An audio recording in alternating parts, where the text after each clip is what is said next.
after they thought about it. I think everyone that we offered actually said yes after thinking about it. Because they're like, no. And they're like, wait a minute. This show, we have it written now, is mind-blowing. Like, from the outside, it looks like the ultimate victory. Endless views, record-breaking philanthropy, influence so massive it reshapes the entire YouTube platform. To the world, MrBeast represents modern success at its peak, proof that creativity, generosity, and obsession can turn into an empire. But success has a quieter side no algorithm ever shows, because when success never slows down, neither does the pressure to sustain it. When millions are watching, counting, expecting, rest becomes risky. Pausing feels like falling behind. And the very thing that made you extraordinary slowly begins demanding more than you can comfortably give. MrBeast didn't just build a channel, he built a system that thrives on constant escalation, bigger ideas, bigger budgets, bigger stakes, and inside that system, the line between passion and obligation begins to blur. The work never truly ends. The mind never fully disconnects. And the silence between uploads becomes heavier than the noise during them. This isn't the story of how MrBeast became successful. It's the story of what happens when success never gives you space to be human. Because sometimes the loneliest place in the world is the top. MrBeast's rise didn't follow the usual path of online fame. There was no accidental virality, no lucky break that changed everything overnight. His success was engineered slowly, obsessively, deliberately, years of experimentation, thousands of uploaded videos, endless data analysis.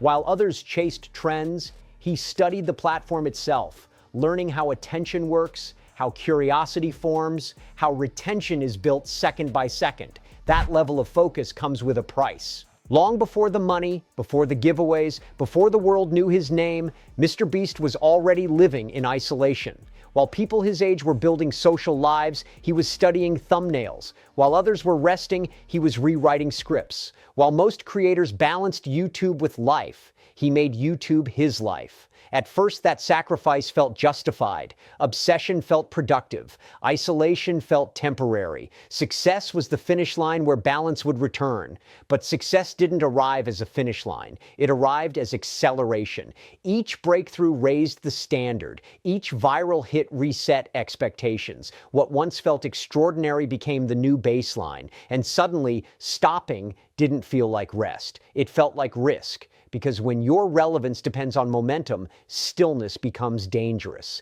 This is where loneliness begins, not from lack of people, but from lack of separation between work and self. MrBeast's channel didn't just grow, it consumed. Ideas had to be bigger, stakes had to be higher, budgets had to be reinvested. Every win demanded escalation.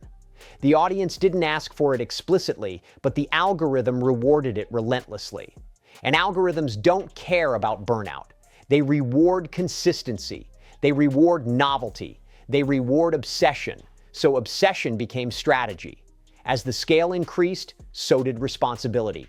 Hundreds of employees, massive productions, million-dollar decisions tied to single uploads, entire livelihoods dependent on one creator's ability to keep pushing forward.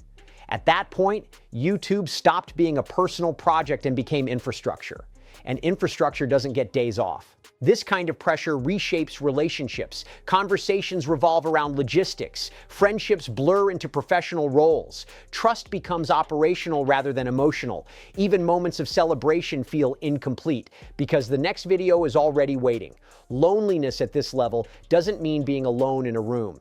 It means never being off duty. Even rest becomes strategic. Even health becomes something to optimize. The mind doesn't wander freely. It problem solves constantly. And when your brain is always working, silence becomes uncomfortable. It forces awareness of everything you've been postponing. MrBeast has been open about pushing himself past limits. But what often goes unnoticed is how normalized that self-pressure has become in creator culture. He didn't just succeed inside the system, he became the system's extreme example. The proof that sacrificing balance can lead to domination. And when you become proof, you also become trapped by it. Because stepping back doesn't just affect you, it disrupts the narrative. The audience expects miracles, the platform expects performance, sponsors expect scale, and somewhere inside that web of expectations, the creator's personal needs start feeling secondary, almost inconvenient. That's where loneliness becomes structural. You can't easily explain it to people who see only the outcomes: views, money, impact, philanthropy. They see generosity and assume fulfillment. They see success and assume satisfaction. But fulfillment requires space. And space is the one thing endless success eliminates. MrBeast's generosity, while real, also adds weight. When your work changes lives, quitting feels immoral. Slowing down feels selfish. Taking care of yourself feels like letting others down. And that psychological bind is powerful. You're no longer working just for yourself. You're working to justify the machine. This is the paradox of high-impact success. The more good you do, the harder it becomes to stop. Even when stopping might be necessary, purpose turns into pressure, meaning turns into obligation. And obligation sustained long enough breeds isolation. Because how do you admit exhaustion when millions depend on your output? How do you talk about loneliness when your life looks full from the outside? How do you explain that success hasn't made things lighter? It's made them heavier. Most people never have to answer those questions publicly. MrBeast does. The internet celebrates extremes. It doesn't reward moderation. And when you build your career at the extreme end of effort, stepping toward balance feels like stepping backward, even if it's the healthiest move. So the grind continues, not because there's no alternative, but because the cost of choosing the alternative feels too high. This is where loneliness stops being emotional and becomes existential. You're surrounded by people, impact, noise, but you're alone with the responsibility of keeping it all alive. No one else can carry that weight for you. No one else can decide when enough is enough. And success, once it reaches this scale, doesn't ask if you're okay, it just keeps going. MrBeast didn't lose himself to failure. He risked losing himself to endless winning. And the most difficult part of that reality is this. From the outside, it still looks like a dream. As success scaled, something subtle but profound shifted. The work stopped being about curiosity and started being about preservation. When your output feeds an ecosystem, employees, collaborators, beneficiaries, sponsors, the question is no longer, what do I want to make next? It becomes, what can't I afford to stop making? That shift changes everything. For MrBeast, creativity turned into responsibility. Every idea carried weight, not just financial weight, but moral weight. If a video underperformed, it wasn't just a personal disappointment. It affected teams, plans, and expectations that extended far beyond a single upload. The stakes didn't merely rise, they multiplied. And when stakes multiply, freedom shrinks. This is where loneliness deepens, not because people disappear, but because decision-making becomes solitary. You can delegate tasks, you can hire experts, you can build teams, but the final call still lands on one person. The burden of what happens next sits on one set of shoulders, and carrying that day after day isolates you in ways that no amount of company can fix. The public often sees collaboration in MrBeast's world and assumes community. But collaboration under pressure isn't the same as connection. When every interaction is tied to production timelines and performance metrics, relationships become functional, efficient, useful. And usefulness, while necessary, is not intimacy. Intimacy requires inefficiency. It requires pauses. It requires wandering conversations. It requires moments with no objective. Those moments are rare when success is engineered around constant escalation. As the channel grew, so did the expectations around innovation. Each video had to feel impossible. Each concept had to outperform the last. The audience didn't consciously demand it, but the numbers did. The algorithm rewarded novelty, scale, and spectacle. Anything less felt like regression, so regression became terrifying. This is how success traps you in forward motion. You're not chasing joy, you're outrunning decline. And when your career is built on being exceptional, normal starts to feel like failure. That mindset is exhausting. It turns rest into guilt. It turns satisfaction into complacency. It turns balance into risk. Over time, the inner dialogue shifts. You stop asking whether you're okay and start asking whether you're doing enough. And enough keeps moving. It's always one video away, one idea away, one more push away. That constant deferral of rest has consequences. Mentally, it narrows your world. Everything becomes evaluated through the lens of output. Experiences are measured by whether they inspire content. Conversations are filtered through productivity. Even downtime carries the pressure to be useful later. Emotionally, it creates distance. When your mind is always projecting into the future, it struggles to stay present. And presence is where connection lives. Without it, even shared moments feel thin. You're there, but not fully. This is the loneliness few people recognize. Not the loneliness of isolation, but the loneliness of preoccupation. MrBeast's philanthropy adds another layer to this. On one hand, it brings meaning. On the other, it intensifies obligation. When your work tangibly improves lives, slowing down doesn't just feel like self-care, it feels like letting people down. The moral weight of impact can be heavier than the financial weight of success. That creates a psychological bind. If you stop, people miss out. If you slow, opportunities vanish. If you rest, momentum suffers. So you keep going. Not because you want to, but because stopping feels irresponsible. Over time, that sense of responsibility hardens into identity. You're no longer just a creator, you're a provider, a leader, a system. And systems don't get overwhelmed. Systems don't doubt. Systems don't ask for help. People do. But when your role trains you to act like a system, asking for help feels like malfunction. Admitting loneliness feels like weakness. Expressing uncertainty feels dangerous. So you internalize it. You cope. You optimize. You move forward. The problem is that coping works until it doesn't. Loneliness doesn't always announce itself as sadness. Often it shows up as numbness, as reduced emotional range, as a sense that things are impressive but not fulfilling. That wins feel brief, that losses feel catastrophic, that nothing ever quite lands. And when you're praised constantly, it becomes harder to notice that emptiness because the noise covers it. MrBeast exists inside a culture that celebrates extremes, extreme generosity, extreme effort, extreme results. That celebration reinforces the idea that pushing yourself endlessly is not only normal, but admirable. And when admiration is tied to self-sacrifice becomes addictive. You don't want to disappoint the people who believe in you. You don't want to betray the narrative you've built. You don't want to become the cautionary tale after being the success story. So you endure. But endurance without recovery erodes joy, slowly, quietly, almost invisibly. The hardest part is that this erosion doesn't look like a problem from the outside. The views are still there. The impact is still real. The empire is still growing, which makes the internal struggle feel illegitimate, even to yourself.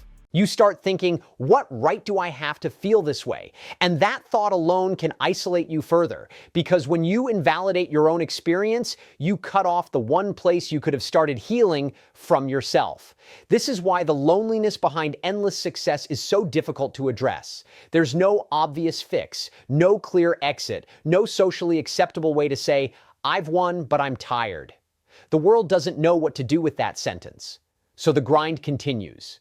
The ideas escalate, the system expands, and the loneliness doesn't disappear.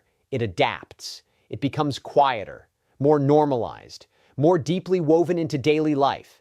And that's what makes it dangerous. Not because it breaks you suddenly, but because it convinces you that breaking is not an option.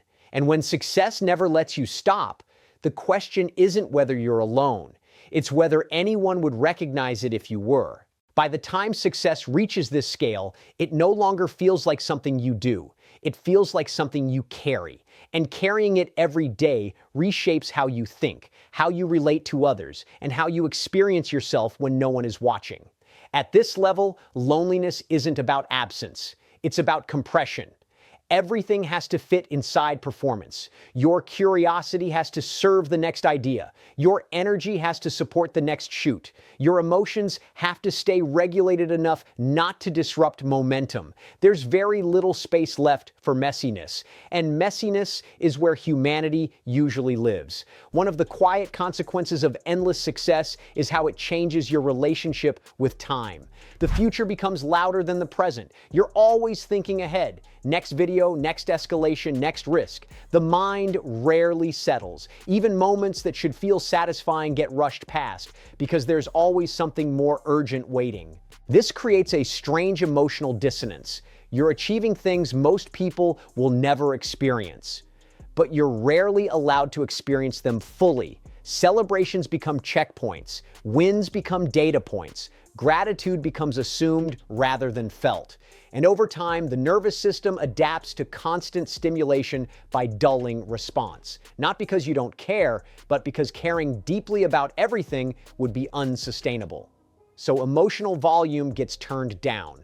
This is how loneliness hides inside success. Not as sadness, but as muted joy. Another overlooked layer is identity compression. When your name becomes synonymous with output, generosity, and scale, it leaves very little room to be undefined. You're not just known, you're expected. Expected to be driven, expected to be generous, expected to keep raising the bar. Those expectations aren't written down, but they're everywhere. In comments, in headlines, in how people talk about you when you're not in the room. And once expectations become fixed, deviation feels risky. Even healthy change can be misread as decline. Even rest can be framed as loss of edge.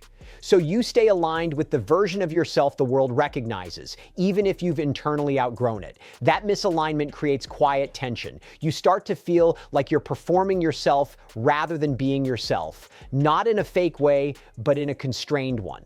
Certain emotions don't fit the role. Certain questions don't fit the narrative. Certain doubts don't fit the image, so they get postponed. Postponed questions don't disappear. They accumulate. They show up as restlessness, as irritability, as a sense that something important is being deferred. And deferral is dangerous when it becomes permanent.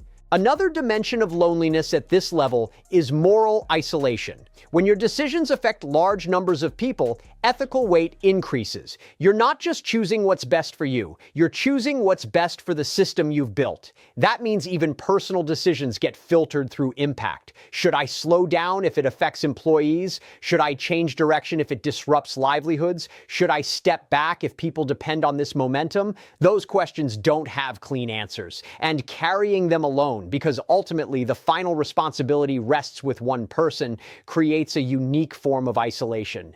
You can be surrounded by advisors and still feel singularly responsible. This responsibility also distorts self-compassion. When you're used to pushing through discomfort for the sake of impact, listening to your own limits can feel indulgent. Pain becomes normalized. Exhaustion becomes expected. And anything short of collapse doesn't feel like a valid reason to stop. That mindset works until it doesn't. But because success is still visible and expanding, warning signs are easy to ignore. There's no external signal telling you to slow down. In fact, everything external is telling you to keep going. So you learn to compartmentalize. You put emotions in one box, work in another, meaning in another. Compartmentalization is a powerful survival tool, but it fragments experience. And fragmented experience makes connection harder. With others, yes, but also with yourself. You may notice moments where things feel unreal, where the scale of your life doesn't quite register emotionally, where you're watching yourself succeed rather than inhabiting the success. That distance can feel protective at first. Over time, it can feel alienating. This is where loneliness becomes existential. Not who am I with, but who am I when I'm not producing? That question is uncomfortable when most of your adult identity has been built around output, because the answer isn't immediately clear. And uncertainty feels dangerous when your world rewards certainty so aggressively. So you avoid the question, you stay busy, you stay focused, you stay effective. Effectiveness becomes the measure of worth. But worth tied only to effectiveness is fragile, because it depends on conditions staying favorable. on energy staying high, on ideas staying fresh, on momentum staying intact, and deep down, there's always an awareness that none of that is guaranteed. That awareness creates a background anxiety, not loud, but persistent. A sense that you must keep moving because standing still might let doubt catch up. And doubt, once it surfaces, asks questions that can't be answered with numbers. Questions about fulfillment, about sustainability, about what life looks like when the machine eventually slows. Most people get to explore those questions gradually, quietly, privately. At this level of success, exploration feels disruptive, and disruption feels dangerous. So the loneliness continues, not as a crisis, but as a companion. It sits beside the winds. It travels with the impact. It coexists with admiration. And because it doesn't stop the success, it's easy for others to miss, and easy for the person experiencing it to minimize. But minimization doesn't resolve loneliness. It just makes it harder to name. By this point, the issue isn't whether success is worth it. That question is too simple. The real issue is whether success, when unrelenting, leaves room for a full emotional life, or whether it quietly trades depth for scale. And that trade-off isn't obvious until you're living inside it, because from the outside, everything still looks extraordinary. And from the inside, you're still carrying it. One decision, one escalation, one responsibility at a time.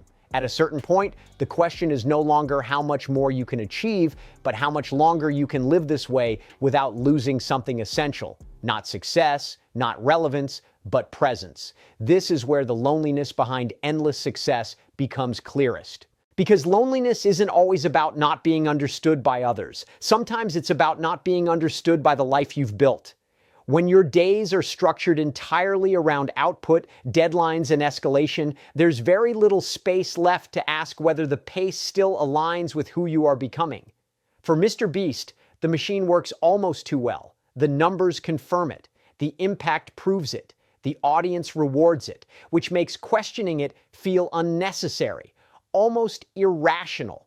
Why slow down when everything is working? But psychological strain rarely announces itself in obvious ways. It doesn't wait for collapse. It shows up as detachment, as the feeling that life is impressive but not intimate, that days blur together, that moments you once imagined would feel triumphant pass by quickly, barely registering. This is the hidden cost of scale. Scale amplifies everything except meaning. Meaning has to be processed slowly, privately, in stillness. And stillness is the one thing endless success doesn't allow. When you're constantly producing at the highest level, your nervous system never fully settles. You live in a state of low-grade urgency. Even when things are going well, there's a sense of vigilance, because the system depends on you staying sharp. One lapse, one miscalculation, one loss of momentum, and the machine feels threatened. That pressure doesn't fade with experience, it deepens, because now you know what's possible and what's at stake. This is where loneliness becomes internalized. You stop expecting others to understand the weight you're carrying. You stop explaining. You stop checking in with yourself as often. You normalize strain because it's always been there. You tell yourself it's part of the deal, and in many ways it is, but that doesn't mean it's sustainable. The most difficult realization at this stage isn't that success came with sacrifice. That part is obvious. It's that the sacrifice didn't stop when success arrived. It intensified. The finish line kept moving. The bar kept rising. The demands kept evolving. Which raises a hard truth few people talk about. Not all success stories are designed to end peacefully. Some are designed to keep going until the person inside them has to renegotiate their relationship with ambition entirely. That renegotiation is quiet, private, often invisible to the public. It doesn't look like quitting. It looks like questioning. It looks like wondering whether impact always has to come at the cost of inner calm, whether generosity always has to be extreme, whether proving yourself has to be constant. And those questions are uncomfortable when your identity has been built on certainty. The world celebrates MrBeast as an example of what relentless focus can achieve, and that celebration is deserved. But what's rarely discussed is how relentless focus narrows your inner world, how it leaves very little room for uncertainty, softness, or exploration that doesn't lead somewhere productive. The loneliness comes from living inside that narrow lane for too long, because eventually the human part of you wants breadth, not just scale, depth, not just reach, connection that isn't optimized, moments that don't need to justify themselves with results. Those desires don't mean failure, they mean evolution. But evolution is risky when your success is built on consistency, so the tension remains unresolved. Not because it can't be resolved, but because resolving it would require redefining what winning means. And redefining winning is one of the hardest things to do when the world is still telling you that you're winning perfectly. This is why the loneliness behind endless success is so misunderstood. From the outside, it looks like abundance. From the inside, it can feel like compression. You're carrying something enormous, something meaningful, something impactful, but you're carrying it almost alone because no one else can truly share the responsibility of being the engine. And engines don't get to stop easily. They're expected to keep running, to keep delivering, to keep powering everything else. The real question, then, isn't whether MrBeast will remain successful. The system he's built makes that likely. The deeper question is whether success can eventually coexist with rest, with presence, with a life that isn't entirely shaped by escalation. That question doesn't need an answer today, but it matters that it's asked. Because endless success without space to reflect can quietly turn into endless distance from yourself, from others, from the moment you're actually living in. And loneliness doesn't mean you've failed, it means something inside you is asking for balance. If this story made you think differently about success, ambition, and the unseen psychological cost of always being on, like the video, subscribe to the channel, and turn on notifications. We explore the stories behind power and achievement, the ones that look perfect on the surface but carry weight beneath it.